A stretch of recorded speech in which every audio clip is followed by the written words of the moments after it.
Para debater qualquer assunto com propriedade, você precisa de, no mínimo, ter um conhecimento básico sobre o tema.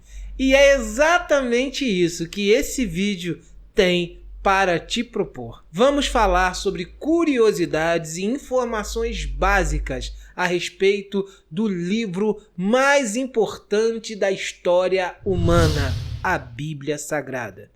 Se você tem curiosidades e você tem dúvidas a respeito da formação da Bíblia, você está no vídeo certo. Fique com a gente.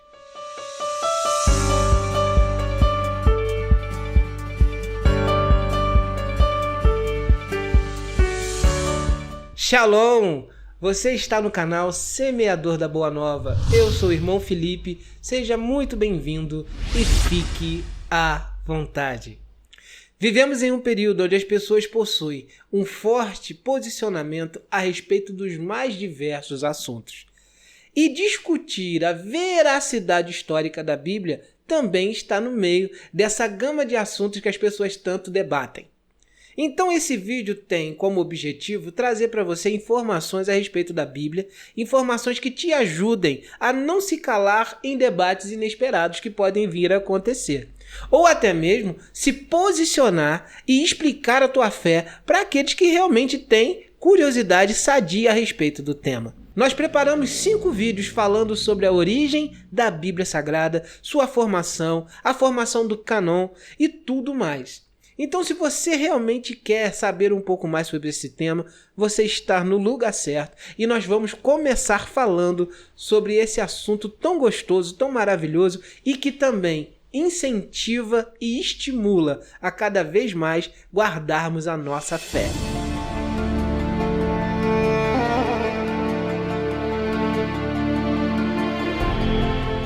Certamente, existem coletâneas de textos mais antigas e abrangentes, mas não existe nenhum livro que tenha influenciado as pessoas mais fortemente que a Bíblia. E seguramente, não existe nenhum outro livro que tenha requerido mais de 1000 anos para sua formação. A Bíblia é o que hoje chamamos um best-seller. A definição da palavra Bíblia vem de livros e a definição da palavra sagrada significa coisas separadas, coisas divinas. Em absoluto, o livro mais impresso, difundido e traduzido. Existem traduções completas em cerca de 400 idiomas e traduções parciais em mais de 2000 idiomas. Para aqueles que possuem uma fé genuína em Deus, se torna quase que intuitivo entender o conceito de sagrado, o conceito da experiência divina, sublime, de sentir no coração, no peito, na alma, o toque do divino. Mas para pessoas que não tiveram ainda essa maravilhosa experiência, eu acredito ser relevante trazer aqui uma outra definição do que é sagrado. Sagrado, relativo a Deus, à religião, ao culto ou aos ritos religiosos. Sacro, santo, separado, aquilo que não é profano. Ou seja, para se definir corretamente o significado da palavra sagrado, você tem que ter em sua mente o que significa o seu direto oposto. Sagrado é o oposto de profano. Profano, aquilo que não é religioso ou não está de acordo com preceitos religiosos, que desrespeita a santidade de coisas separadas, oposição ao divino. Nós vamos nos aprofundar mais detalhadamente nos períodos históricos da Bíblia. Mas nesse vídeo, nós vamos analisar como foi a sua construção e como se deu forma a sua maravilhosa composição até chegar na conclusão final que temos hoje aqui, ó, e podemos ter acesso e hoje nós temos ela em nossas mãos. A Bíblia abrange, segundo a confissão protestante, 66 livros individuais. Mais de 1000 capítulos, mais de 30.000 versículos e por volta de 3 milhões de caracteres. Impresso, o texto bíblico preenche geralmente entre 1.300 e 1.600 páginas. Um ponto muito importante a se observar é que a Bíblia Católica possui 7 livros a mais do que a Bíblia Protestante. Esses 7 livros a mais são chamados de livros apócrifos ou livros ocultos. E precisa de um vídeo especial, separado, para falarmos exatamente e explicarmos melhor esse assunto. Ela foi escrita por aproximadamente 40 escritores, em um período aproximado de 1.600 anos. Os idiomas originais da Bíblia é o hebraico, aramaico e o grego. Deus é o autor da Bíblia, aquele que a planejou e desenvolveu o seu projeto, com o objetivo de revelar aos homens a sua lei e vontade. A Bíblia está subdividida em 5 partes: livros históricos, livros poéticos, livros proféticos, livros evangelhos, livros epístolas, cartas. Nesse primeiro vídeo te passamos apenas informações básicas a respeito do livro sagrado. No próximo vídeo falaremos da sua linha do tempo e da sua formação. Com certeza o assunto ficará ainda mais interessante e queremos que você continue com a gente fazendo esse estudo maravilhoso a respeito da Santa Palavra de Deus. Você que está com a gente até aqui, esse é o momento que precisamos da sua ajuda. Curta, comente e compartilhe esse vídeo. Nos ajude a dar prosseguimento a esse projeto de anunciar a Palavra de Deus. Indique esse vídeo para algum amigo se você acha que ele vai gostar do nosso conteúdo e continue no nosso canal. Comente aqui embaixo para que o YouTube possa ajudar a que esse vídeo chegue a mais pessoas.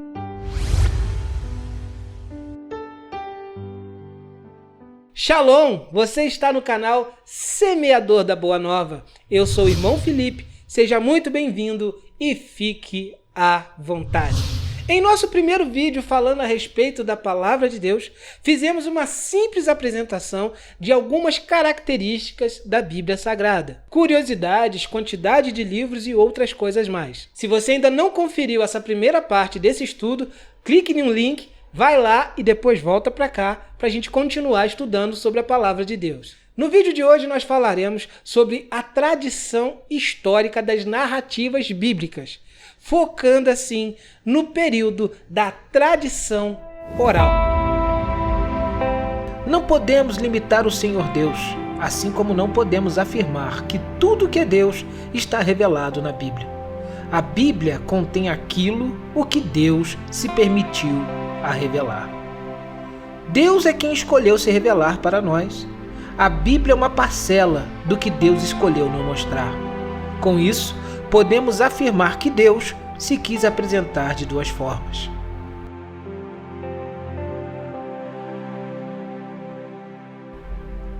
Revelação geral. Deus se mostra em sua criação, na natureza, no universo, no homem, nas artes e em tudo mais. Os céus manifestam a glória de Deus e o firmamento anuncia a obra das suas mãos. Revelação específica é a forma mais especial que Deus se revelou, que é através da sua palavra, a Bíblia Sagrada. Com essas informações, eu não respondi as perguntas iniciais e ainda coloquei mais indagações na sua cabeça, não é verdade? Como? Se a escrita surgiu de forma ainda muito arcaica no período do patriarca Abraão, como ela foi escrita anos depois por Moisés? Mas vamos explicar isso também. Pronunciamentos detectores de autoridade. Por que será que o processo oral não tinha erros? Exemplos? os acordos, os contratos, os juramentos, firmamento de honra. Em uma época sem registros escritos, o que mais contava era a integridade da pessoa, sua honestidade, confiabilidade e comprometimento com a sua palavra. Um homem sem palavra não tinha credibilidade necessária para firmar acordos nessa época. Um homem sem palavra não tinha crédito algum. Vou abrir um parênteses aqui para contar uma história que vai ser muito importante para a gente entender a importância da tradição oral. É a história de um profeta, exatamente, um profeta, mas não um profeta judeu, um profeta grego, também conhecido como vidente ou oráculo. O nome desse profeta era boato. Exatamente isso. Uma palavra que hoje a gente associa à inverdade, à mentira, fofoca, fake news, era o nome de um oráculo grego. E como esse nome se transformou naquilo que nós conhecemos hoje? Porque as profecias do boato eram profecias que não se realizavam. Eram visões que não tinham a sua conclusão definida. As pessoas procuravam ele no início da sua carreira, entregavam a ele suas ofertas e seus sacrifícios, e ele tinha visões, e essas visões não se concretizavam. Então, quando alguém chegava e falava, recebi uma informação do futuro, o oráculo falou que vai acontecer isso e isso. Qual o oráculo que disse? O oráculo boato. Ninguém acreditava. Porque a sua fama de mentiroso se tornou tão grande que seu nome se tornou sinônimo de mentira. Observando então como a palavra, a autoridade e principalmente a confiabilidade, como ela era observada nesse período antes da invenção da escrita, nós podemos afirmar que os povos antigos honravam muito e temiam muito que a sua tradição se perdesse. E como essa tradição se perderia? Essa tradição se perderia se eles não passassem para os seus filhos, para os seus netos, a veracidade histórica da origem do seu povo.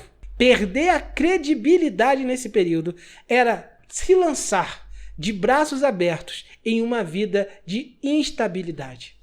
Como viver nessa época sem zelar pelo histórico familiar, sem zelar pelo histórico dos seus antepassados, sem velar pela tua fé, sem velar por aquilo que você acredita e sem velar principalmente pela sua palavra? A honra do indivíduo era ter o reconhecimento das pessoas à sua volta, que aquilo que ele falava de fato era verdade. Em um período em que você zelava por todas essas características, que você zelava pela tua família, pela tua honra, pela sua dignidade, que você queria ser reconhecido por todos os povos em sua volta, que você faria fama através do seu posicionamento. Você acha que esse povo iria levar com desrespeito a questão da religião? A relação do homem com o sobrenatural não é de hoje que ela coloca em nosso coração esse sentimento de querer saber mais, de querer se aprofundar mais. Imagina isso nesse período antigo, onde as pessoas, quando tinham experiências, queriam passar para seus filhos esse legado. Foi o que aconteceu com Abraão, Isaac, Jacó. Passavam adiante as suas experiências especiais com o divino e gostariam e lutavam e zelavam para que essas experiências fossem preservadas dentro do seu contexto populacional, dentro do seu contexto familiar, dentro do seu povo.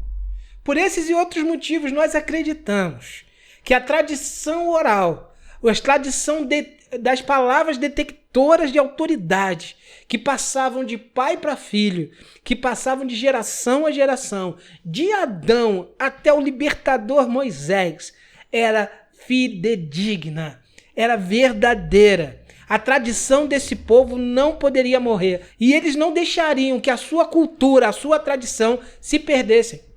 Nem mesmo os 430 anos no Egito fez com que o povo perdessem a sua relação com o divino. Mesmo que eles ficassem enfraquecidos em alguns momentos, completamente a sua relação nunca foi esquecida. Então podemos afirmar, meus queridos, que esse período de tradição oral, esse período que as pessoas passavam as histórias de pai para filho, não contém mentiras, não contém erros. Até porque, se houvesse esses erros e esses equívocos, passagens complicadas e polêmicas da Bíblia seriam retiradas. E agora que eu já passei essa fala histórica a respeito da Bíblia, agora eu vou colocar uma pitada do espiritual. Nós cristãos acreditamos na pessoa do Espírito Santo de Deus. Nós acreditamos que existe um Espírito que estava ali, dominando todas as situações. E como era meta do Espírito Santo, um planejamento divino, que hoje tivéssemos uma Bíblia para a gente basear nossa fé, como regra de autoridade de fé para o povo cristão protestante, ele estava ali, observando todo esse processo, analisando todo esse caminho e levantando homens sinceros para que a sua palavra, de forma inerrante, fossem passadas de geração em geração até chegar na mão do nosso grande herói do Antigo Testamento, do libertador do Egito, o homem chamado Moisés. O Espírito de Deus não falha. Ainda que o homem seja falho, mas ele não falha. E ele ali está garantindo, como garante até hoje, que a palavra de Deus seja passada para frente de forma coerente, correta, fidedigna, de forma verdadeira. Eu acredito nos relatos, detectores de autoridade, porque acima de acreditar no caráter humano, eu acredito no caráter divino. E você que ficou com a gente até agora, você que assistiu esse segundo vídeo, dessa segunda parte falando a respeito da Bíblia Sagrada, esse é o momento que eu preciso pedir a tua ajuda. Por favor, se inscreva no canal, ative o sininho, compartilhe esse vídeo com alguém que gosta desse tipo de assunto e nos ajude a que esse projeto dê certo. Nos ajude a fazer esse canal crescer e continuar anunciando a palavra de Deus. Hoje é muito fácil você ir até uma biblioteca, uma banca, comprar pela internet e adquirir de alguma forma um exemplar da Bíblia Sagrada. Você pode baixar um aplicativo no celular e carregar a Bíblia aonde você estiver. Mas você já parou para pensar o enorme percurso que as Escrituras Sagradas teve que passar para chegar hoje dessa forma tão simples na tua mão? Esse é o terceiro vídeo, falando dessa história fantástica que a Bíblia passou para chegar até você.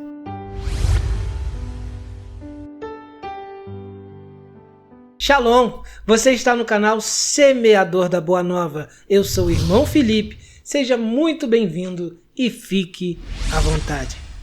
Esse é o terceiro vídeo que estamos fazendo, falando e contando a trajetória da Bíblia Sagrada através dos tempos.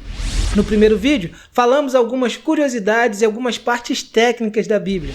No segundo, falamos sobre os relatos detectores de autoridade, o ensinamento oral, a tradição que era passada de pai para filho. Hoje falaremos que essa maravilhosa tradição chegou até um homem especial, um homem diferenciado, um homem incrível que usou todos os seus conhecimentos adquiridos para trabalhar em prol do reino de Deus. O nome desse homem? Moisés. A escrita surgiu no Oriente Médio Antigo, com os fenícios, há cerca de 3.000 anos antes de Cristo. Essa forma arcaica de passar informação era chamada de pictogramas. Os pictogramas eram imagens simples que passavam uma ideia.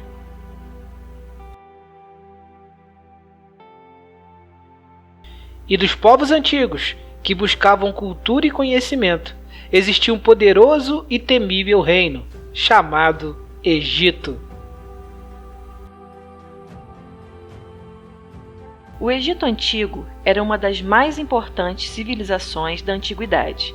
Possuíam a crença da vida após a morte. Adotaram e, de certa forma, aperfeiçoaram os pictogramas. Nesse período, o povo hebreu vivia na terra de Canaã. Esses dois povos, distintos e completamente diferentes em suas culturas, acabaram se relacionando por causa de um jovem que, por sua vez, foi vítima da incontrolável inveja dos seus irmãos e foi vendido como escravo e levado de Canaã até o Egito. Seu nome, José. Por causa das ações divinas do Deus dos Hebreus, Iavé, o jovem escravo ascendeu ao cargo de governador e só se submetia à autoridade do faraó, o poderoso líder egípcio. E no período de grande escassez, quando a fome tocava todas as nações da época, José, usado por Deus, conseguiu livrar muitos da fome, inclusive a própria família que tinha o vendido. Muitos anos depois da morte de José, o maligno e poderoso faraó se levantou no Egito. A sua inveja fez com que ele perseguisse o povo do patriarca Abraão e matasse todos os bebês do sexo masculino. Mais uma vez, o Deus dos Hebreus, Iavé, entra no contexto da história, livrando milagrosamente um menino pelas águas do rio Nilo. Ele cresceu como um egípcio no palácio do faraó e, com uma educação de príncipe, aprendeu diversas habilidades que futuramente foram essenciais para o seu povo. Entre essas habilidades era a de ler e escrever. Após o maravilhoso chamado de Moisés no Monte Horebe, pelo anjo que falou através da sarça ardente, Moisés se tornou o mais famoso líder do povo hebreu até então. E foi o primeiro personagem bíblico a escrever o que antes era só tradição oral. Começando assim o gigantesco percurso da palavra escrita e deixando um importante legado para as futuras gerações. Josué, Samuel, Natã, Davi, Salomão, Jeremias, Isaías, profetas incríveis que começaram a registrar as suas aventuras, as suas ações, as suas desventuras, os seus equívocos e os seus erros. Tudo isso para deixar para as futuras gerações registros preciosos das experiências desses homens com o divino, das experiências desses homens com Deus. Agora uma curiosidade que eu achei muito interessante. Os 66, hein? Não mais do que isso. Os 66 livros da Bíblia são chamados de livros canônicos. Você sabe por quê? A gente explica. E dentro desses rígidos padrões de qualidade, os livros foram escritos e foram catalogados. Dentro desses padrões rígidos, a Bíblia ia se construindo. Levou mais ou menos 1000 anos para que todos os livros fossem coletados. Levou mais ou menos 1000 anos e 40 autores diferentes, em épocas diferentes, com experiências diferentes, que não entravam em contradições entre si. E você me pergunta como isso pode acontecer? E existe uma resposta para essa pergunta. O professor Espírito Santo estava acima de todo esse processo, zelando pela palavra de Deus, para que tudo terminasse assim como começou, da forma mais perfeita e correta possível. Ou seja, tudo deu certo por causa do envolvimento direto do grande professor Espírito Santo. Bem, meus irmãos, se vocês estão comigo até aqui, se vocês assistiram o vídeo até essa parte, é o momento que eu tenho que te pedir a sua ajuda. Eu te peço encarecidamente que você curta esse vídeo, compartilhe, comente, dê um like e, por favor, se inscreva no canal. Nos ajude a continuar com esse projeto. O nosso objetivo é levar para o máximo de pessoas possíveis a palavra de Deus.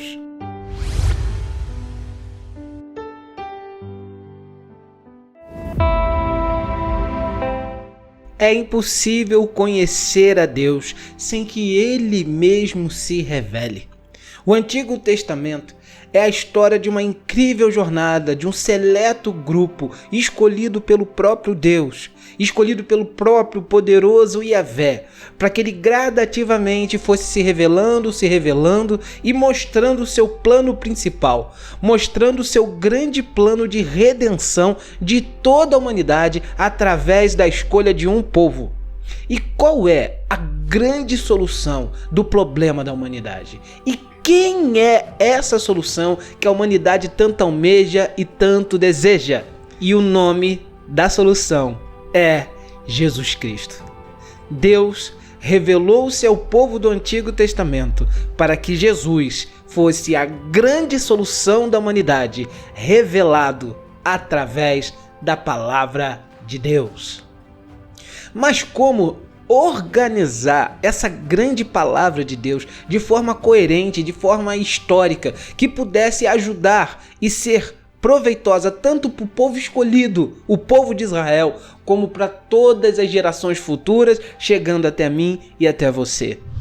E essa organização é que nós vamos falar no vídeo de hoje. Shalom, você está no canal Semeador da Boa Nova. Eu sou o irmão Felipe, seja muito bem-vindo e fique à vontade. Nessa série de vídeos que estamos fazendo falando a respeito da palavra de Deus, a linda e poderosa palavra do Senhor, a Bíblia Sagrada, já percorremos por um longo caminho.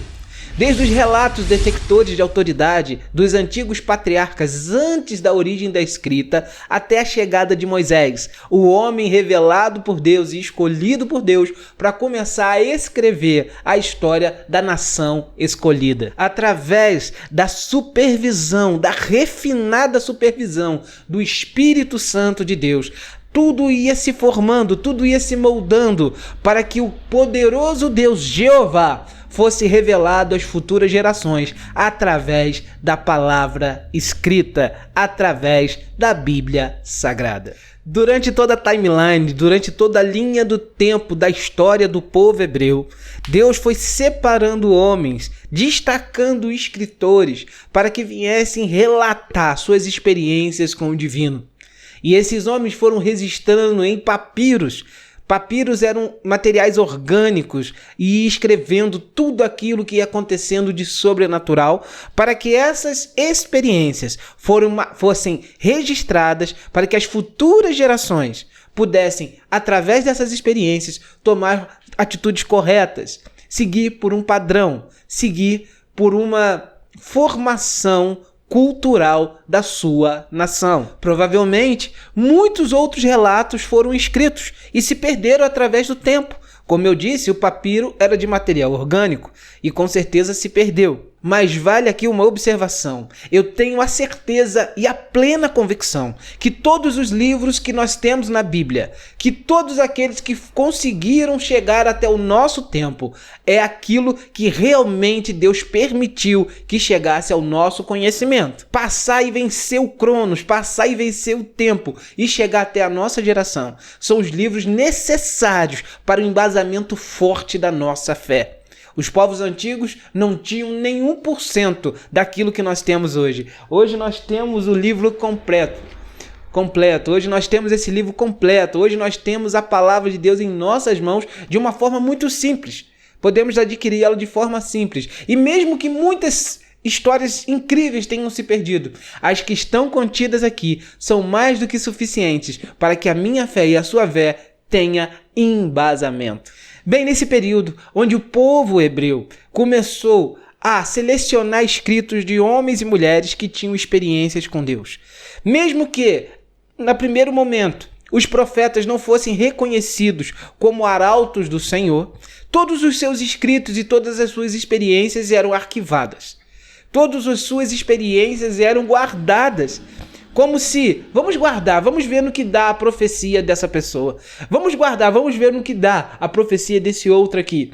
E os escritos de Moisés, né, o Pentateuco, os 5 primeiros livros da Bíblia, eles também foram guardados de forma ainda um pouco mais de forma mais zelosa, né? Porque eles tinham a convicção que Moisés realmente era um servo do Altíssimo, e os outros escritos posteriores eram guardados, eram selecionados, guardados, colecionados por alguns, e eles deixavam tudo em um certo arquivo, tudo em um certo depósito. Cada um tinha os seus depósitos de livros e nenhum desses escritos foram perdidos através das gerações dentro da cultura do povo hebreu. Os escritos de Moisés tinham uma influência incrível dentro do povo hebreu. Eles começaram a organizar a cultura da sua nação baseado no Pentateuco. Mas o que chama atenção aqui é que outros profetas, que naquele momento em que escreviam os seus relatos e as suas experiências, mesmo nesse momento não sendo considerados e não sendo reconhecidos, mesmo assim, por algum intermédio surpreendente e desconhecido, um intermediador desconhecido, fazia com que o povo selecionasse esses livros e pegassem esses livros e deixassem eles arquivados. Então me disse o Senhor: viste bem, porque eu velo sobre a minha palavra para cumprir. O período em que a nação levava a palavra de Deus a sério, o período em que a nação obedecia os estatutos estabelecidos pelo líder Moisés, foi um período positivo para o povo hebreu. O povo começou a evoluir, começou a conquistar suas terras e começou a viver segundo um estatuto e uma cultura que dava a eles um contato maior com Deus. E através de Deus, as vitórias das colheitas, as vitórias das guerras, as vitórias entre o povo inimigo fazia com que Israel se tornasse um povo cada vez mais forte e poderoso. Infelizmente, através dos tempos, os profetas começaram a ser negligenciados. E os pecados dos povos vizinhos e as culturas externas começaram a invadir Israel. Os profetas se levantavam para falar contra, mas eram completamente deixados de lado. Eles eram completamente esquecidos e muitas das vezes, na maioria das vezes, mortos pelo próprio povo que Deus levantava para que eles corrigissem e voltassem ao seu santo caminho. Essas constantes negligências do povo hebreu com o Deus de Israel fizeram com que Deus se afastasse do seu povo.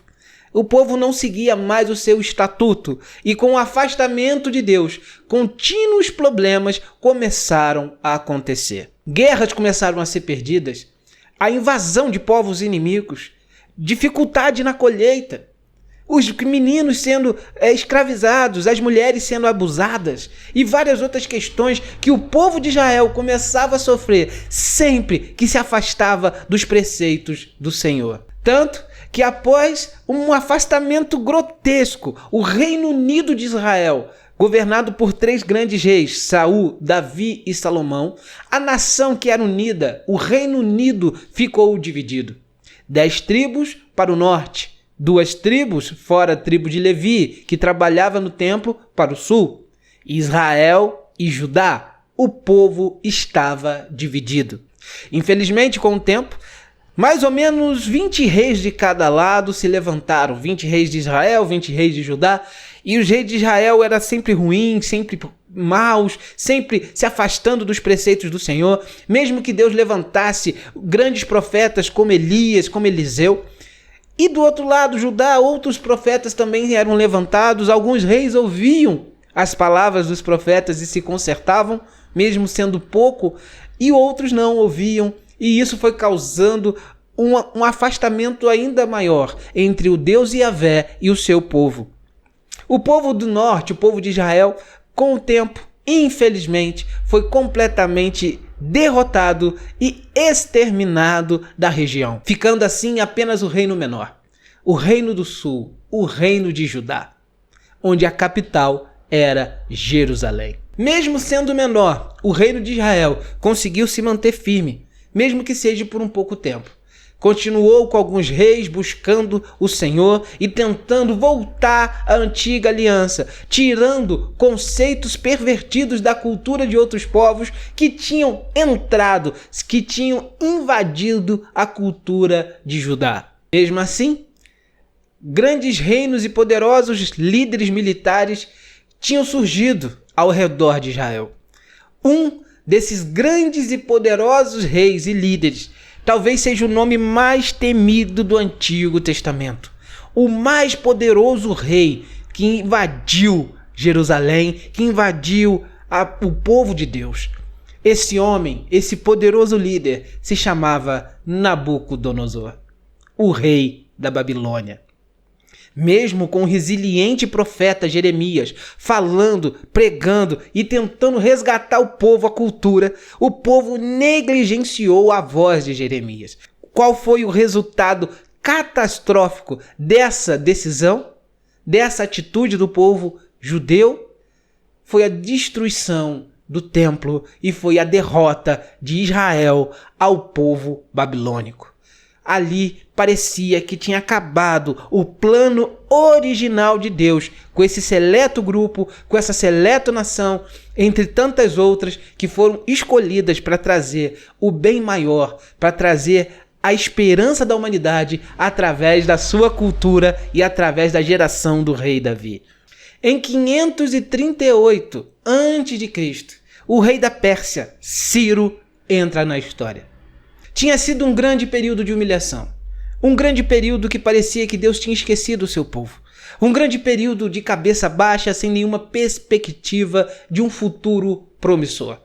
E aí Ciro entra na história. Ciro libera o povo hebreu. Quando ele conquista a Babilônia, ele liberta o povo hebreu para que voltasse à sua terra. E o povo volta para Israel, o povo volta para sua terra, o povo volta para Judá, o povo volta para a pátria amada. Eles voltam. Todos? Não. Muitos gostaram da condição de vida que tinha tido na Pérsia e na Babilônia e continua lá. E outros voltam, aqueles com os corações voltados à cultura dos seus pais e às culturas do pai Abraão. E eles voltam para Jerusalém, voltam para Judá, para que estabelecesse novamente a cultura estabelecida no passado pelos patriarcas e pelos grandes líderes da sua nação. Então, em 537 a.C., a primeira caravana sai da Pérsia e volta para Jerusalém. 70 anos de cativeiro. 70 anos afastado da capital. 70 anos afastado de Jerusalém. 70 anos afastado da terra prometida. Um tempo muito longo, fora da sua cultura, fora dos seus costumes. Era uma ferida grande demais para o povo de Israel. Era uma ferida que ainda estava latente, ainda estava doendo, ainda estava sangrando. Eles não poderiam permitir que isso acontecesse novamente. Eles não poderiam permitir ser retirados da sua pátria novamente. Alguma coisa tinha que ser desenvolvida, alguma coisa tinha que ser feita para que quando eles estivessem afastados do caminho do Deus Yahvé, aconselhassem eles e mostrassem que eles estavam equivocados e trouxessem eles de volta ao caminho correto.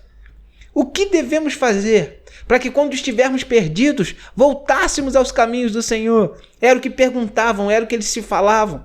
Então, uma linda ideia, uma maravilhosa ideia, que eu tenho certeza que veio da parte de Deus, invadiu o coração do povo de Jerusalém, do povo de Judá.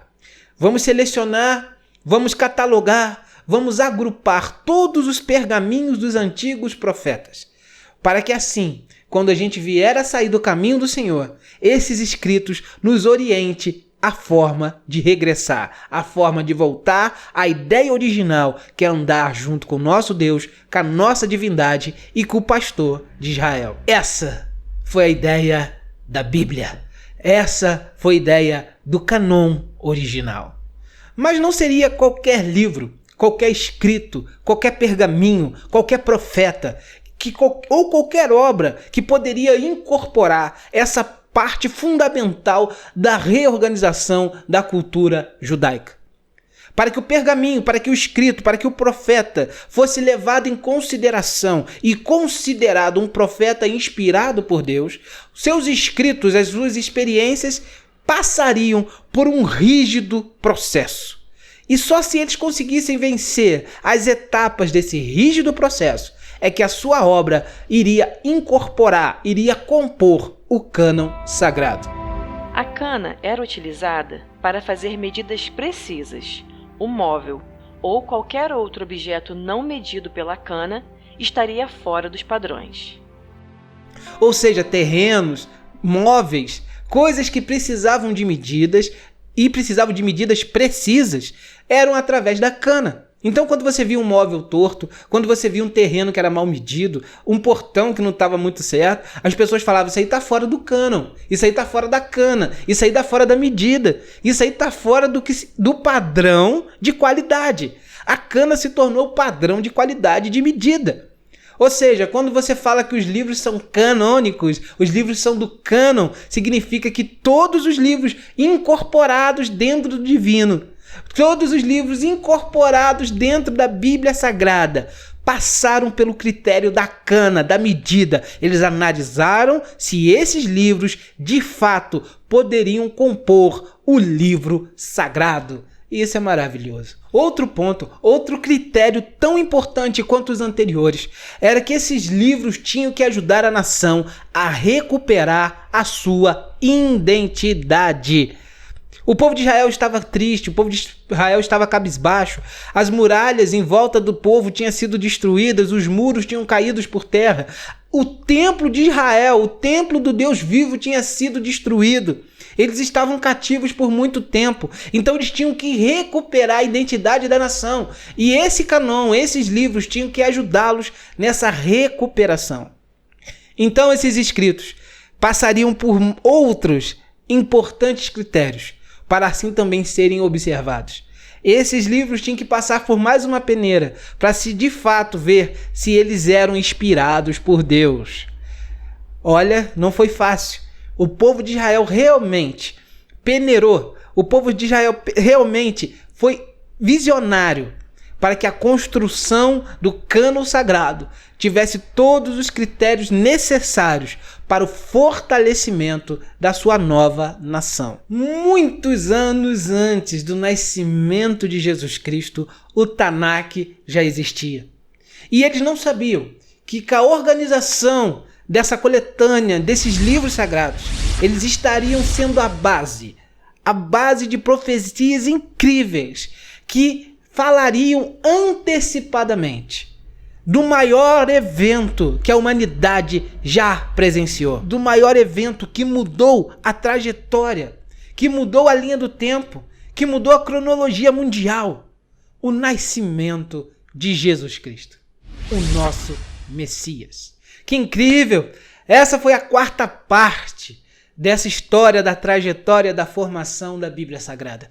Se você ficou com a gente até aqui, eu te peço encarecidamente que curte, comente e compartilhe esse vídeo.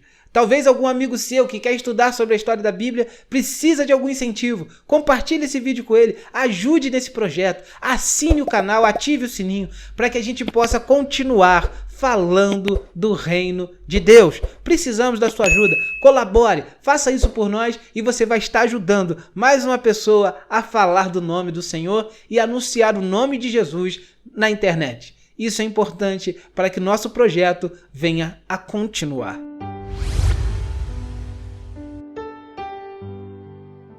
Fábula, lenda, folclore, mito, delírio coletivo. O que de fato é o Novo Testamento contido na Bíblia Sagrada? Será que esses evangelhos, epístolas, histórias, relatos, acontecimentos devem de fato ser levados a sério? São essas e outras perguntas que nós vamos responder no vídeo de hoje. Shalom! Você está no canal Semeador da Boa Nova. Eu sou o irmão Felipe. Seja muito bem-vindo e fique à vontade. Nessa série que estamos apresentando, falando da Bíblia Sagrada, começamos a falar a respeito da história e um panorama geral da Bíblia, sobre os relatos detectores de autoridade, sobre os primeiros escritores, sobre a forma da sua formatação, até chegarmos no Novo Testamento. Nesse vídeo, nós vamos focar e falaremos especificamente do Novo Testamento. Falaremos de como esse tesouro chegou até os dias atuais. O Antigo Testamento foi concebido e produzido nos arcaicos idiomas hebraico e aramaico. No período do Novo Testamento, no período em que os apóstolos começaram a escrever os evangelhos, as epístolas e as cartas, O povo judeu já tinha passado pela helenização e, por isso, o Novo Testamento foi escrito em grego. Esse processo cultural da helenização atingia todos os povos conquistados pela Grécia no passado. Consistia naqueles que dominavam o povo e introduziam a sua cultura, para que esses, de forma gradativa, fossem perdendo pouco a pouco a cultura do seu próprio povo. Tanto que tem um texto na Bíblia que comprova que nem mesmo os judeus mais ortodoxos conseguiam entender completamente o seu idioma raiz, o seu idioma original. Isso acontece no livro de Mateus, no capítulo 27, do versículo 46 e 47, quando os fariseus não entendiam o que de fato Jesus estava falando. Nesse período, até mesmo as Sagradas Escrituras, isso mesmo, até mesmo o cânon, tinha passado pela tradução ao grego. O grego era o idioma mais falado e muitos dos judeus não tinham familiaridade com a sua língua raiz, com a sua língua original. Ou seja, para que a tradição religiosa desse povo fosse passada para as futuras gerações, a Bíblia tinha que ser traduzida no idioma mais popular da época. E com isso surgiu a Septuaginta, a tradução dos 70, que era para ser mais abrangente e acessível ao povo da época. Passou a Bíblia dos idiomas originais para o idioma grego. O objetivo principal do Senhor Jesus, quando ele estava aqui na Terra, era divulgar ao máximo de pessoas possíveis a sua doutrina, o seu conhecimento, os seus ensinamentos.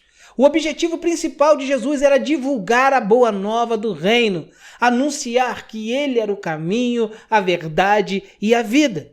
E para isso, eles não só utilizavam a Bíblia grega, como as futuras produções, as futuras narrações deveriam ser escritas nesse idioma. Após a morte, ressurreição e ascensão de Cristo, seus apóstolos ficaram encarregados pela pregação e divulgação da Boa Nova, o que se baseava no anúncio da vinda do Messias. E segundo os mandamentos do Mestre, eles foram por todas as nações, ensinando sobre o Evangelho. Era necessário que os apóstolos, que os discípulos soubessem se comunicar e se expressar no idioma mais popular da época, para que a palavra, para que o objetivo central de Cristo fosse conquistado. E esse objetivo era a divulgação, a propagação em massa da palavra de Deus. E é nesse período, narrado pelo formidável livro do Atos dos Apóstolos, escrito pelo incrível escritor Lucas, que nós vemos a força máxima da Igreja do Senhor Jesus Cristo. É nesse momento histórico que a Igreja vive o seu clímax, o seu apogeu.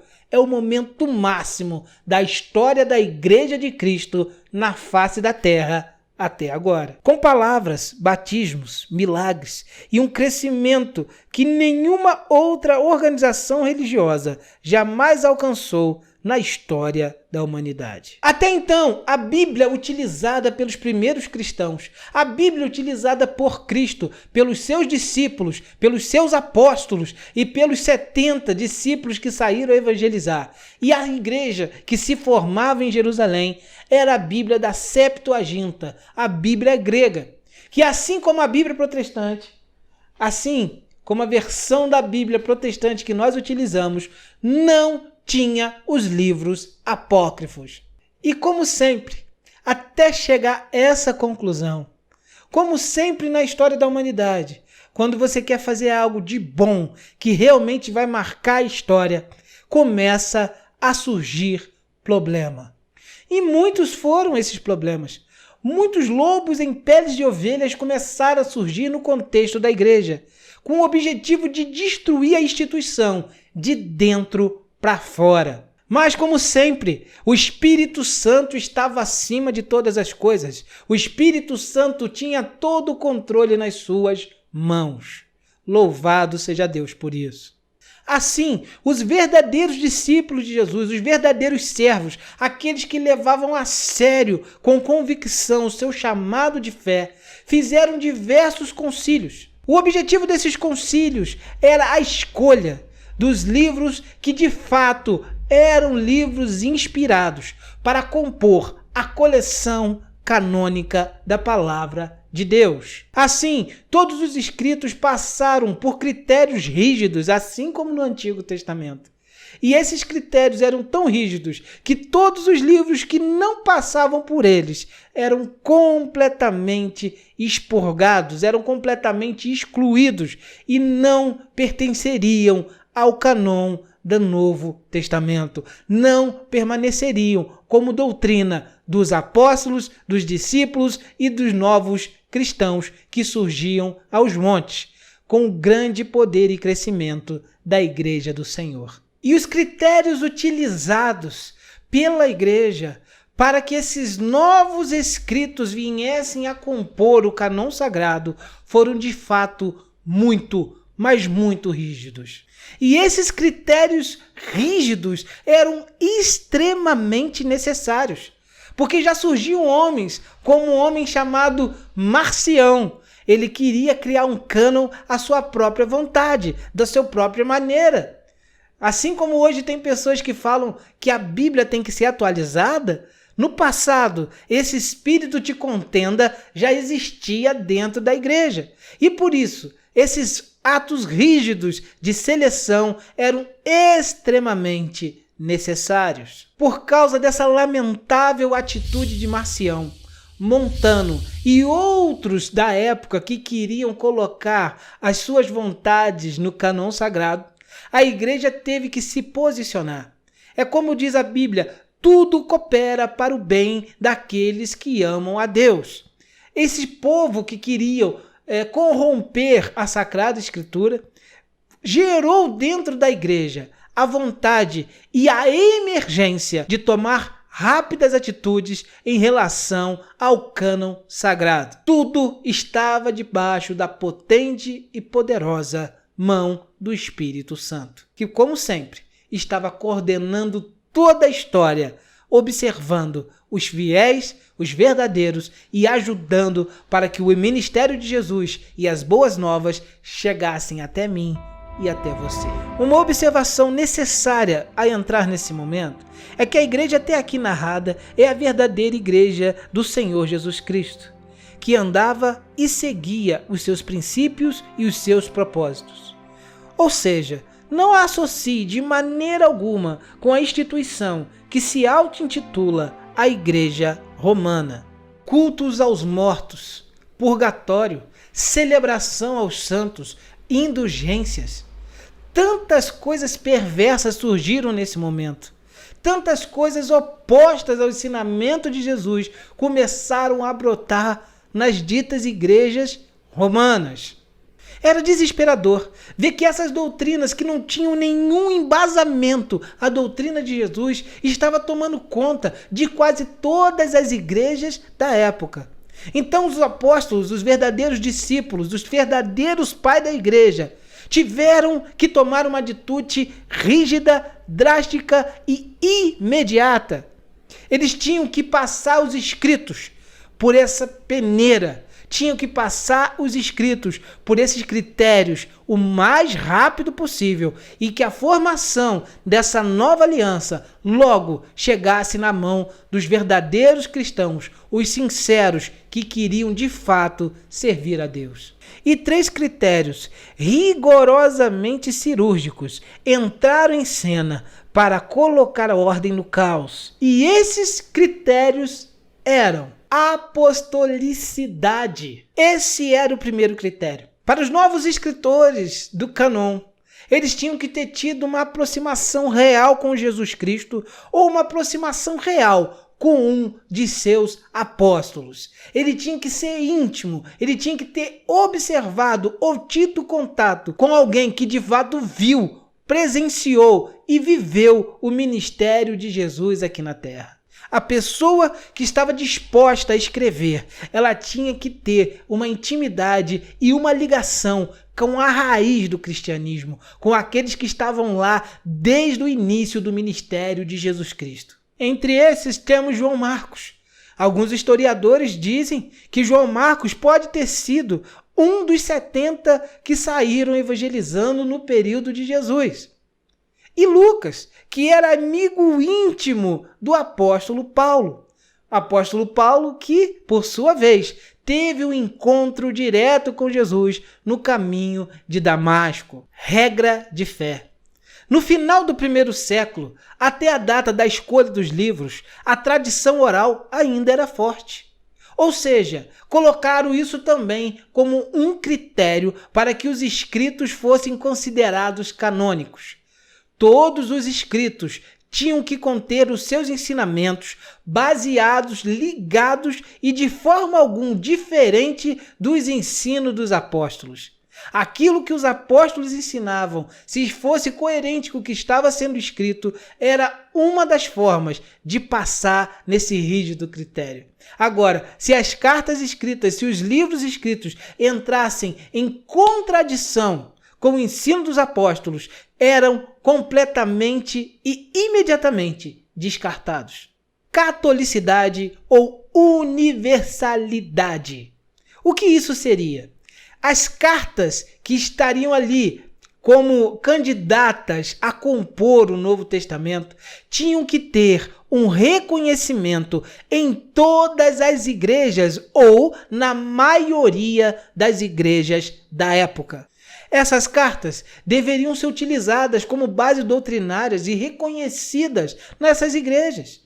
As igrejas conheciam Paulo, as igrejas conheciam Pedro, as igrejas estavam familiarizadas com a raiz do evangelho. Ou seja, quando essas cartas nominais chegavam nessas instituições, elas reconheciam os autores. Esse fator era muito importante também para que essa carta fosse aceita no cânon.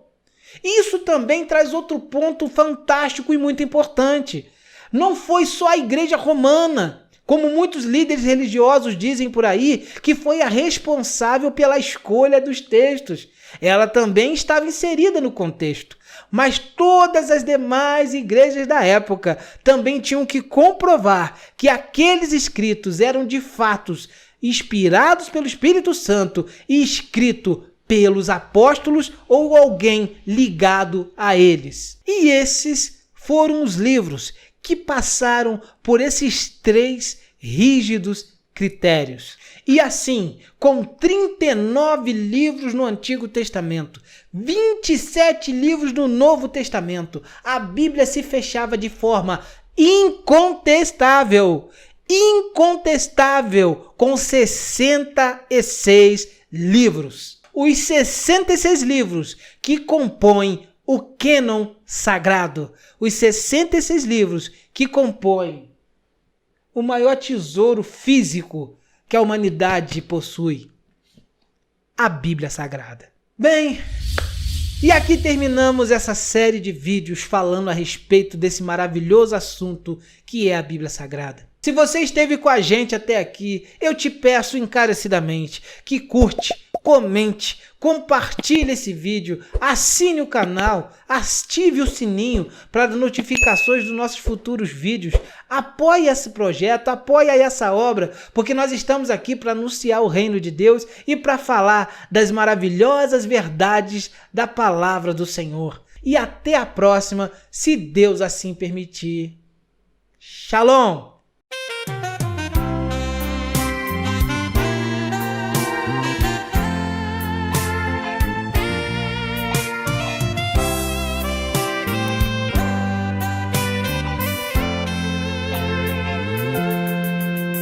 De cruz cerigiu, ela um dia fugiu, como emblema de vergonha e dor. Mas contemplo esta cruz, porque nela Jesus deu a vida por mim, pecador.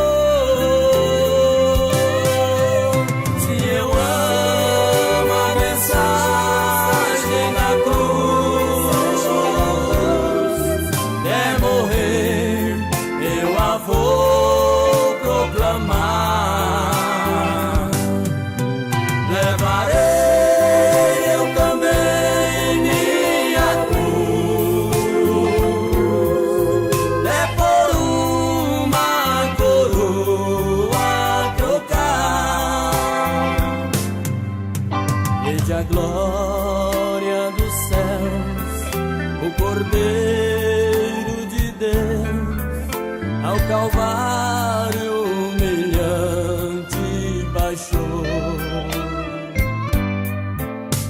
Essa cruz tem pra mim atrativo sem fim, porque nela Jesus me salvou. Se eu amo a mensagem da cruz, é morrer, eu a vou proclamar. Levarei eu também minha cruz, é por uma coroa trocar. Essa cruz padeceu e por mim já morreu, meu Jesus, para dar meu perdão. Eu me alegro na cruz, dela vem graça e luz para minha santificação. Se eu amo a mensagem da cruz,